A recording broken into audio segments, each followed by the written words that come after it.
جائے، اللہ کی آیت سامنے آ جائے، اس کتاب کی آپ کے دلوں میں اتنی اہمیت ہونی چاہیے، اتنی اہمیت ہونی چاہیے کہ آپ کو کسی شخصیت کی کوئی چیز، اس کی جسامت، اس کا حسن، اس کا جمال، اس کی پگڑی، اس کا مدرسہ، اس کی مسجد، اس کا ادارہ، اس کی چہل پہل، اس کا پروٹوکول، وہ کسی صورت میں تمہیں متاثر نہ کرے کہ ہو سکتا ہے یہ سچا ہو سکتا ہے یہ ٹھیک ہو۔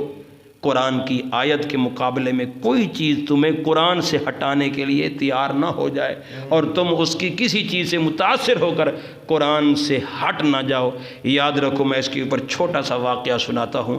حضرت مولانا امام امین احسن اصلاحی رحمۃ اللہ علیہ بہت بڑے بزرگ گزرے ہیں، انہوں نے ایک تفسیر لکھی ہے تدبر القرآن، تدبر قرآن، 9 جلدوں میں تفسیر ہے، اور میرے مطالعے کے اندر جو سب تفسیروں میں سے بڑی اعلیٰ تفسیر ہے اردو کے اندر، اور بڑی بہترین تفسیر ہے۔ وہ سورۃ الرحمن کا درس دے رہے تھے۔ کس کا؟ سورۃ الرحمن کے اندر قرآن کی ایک آیت آئی ہے، یخرج منہما اللؤلؤ والمرجان۔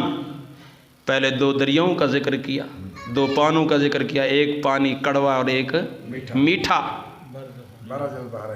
ہاں، مرج البحرین یلتقیان بینہما برزخ لا یبغیان۔ 2 دریائیں اکٹھے چلتے ہیں، لیکن ان میں ایک ایسا پردہ ہے جو نظر نہیں آتا، جو ایک دوسرے کو ملنے نہیں دیتا۔ انہی دونوں میں سے کیا نکلتے ہیں؟ موتی اور مونگے۔ یخرج منہما اللؤلؤ والمرجان، اسی سے لؤلؤ اور مرجان نکلتے ہیں، دونوں سے۔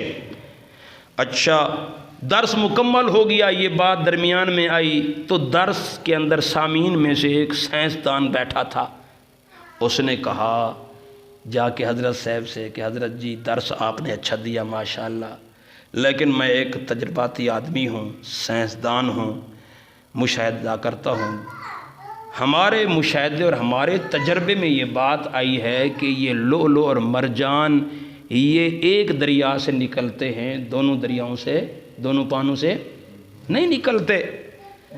پتہ ہے اس بزرگ نے کیا جواب دیا؟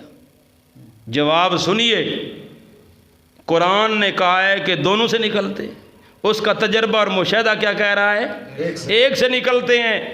تو حضرت نے جواب دیا، یہ تو آپ کہہ رہے ہیں نا کہ ایک سے نکلتے ہیں، اگر وہی موتی اور مونگے جو ایک سے نکلتے ہیں آپ کے بقول، وہ اگر بول پڑیں، وہ اگر بول پڑیں اور میرے سامنے آ کر کہیں کہ حضرت ہم ایک سے نکلتے ہیں، میں ان کو بھی جھٹلا دوں گا۔ کیوں؟ میرے سامنے قرآن کی آیت آئی ہے، اللہ سچ فرما رہے ہیں۔ اگر وہ بول بھی پڑیں گے، میں کہیں گا تمہیں اپنی تخلیق کے اندر شک تو ہو سکتا ہے، رب کی کلام میں قطعاً شک کی گنجائش نہیں ہے۔ یہ ایمان ہونا چاہیے، ایسا ایمان قرآن والا۔